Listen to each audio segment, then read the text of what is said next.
วยครับพี่น้องเลยงามงามเอาครับ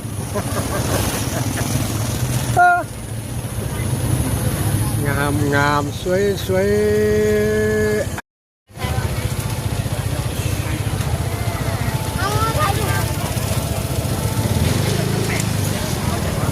สวยงามงามงามงามสวยสวย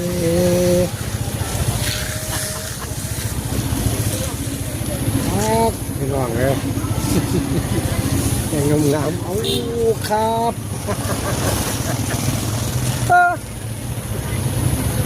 งามงามสวยสวย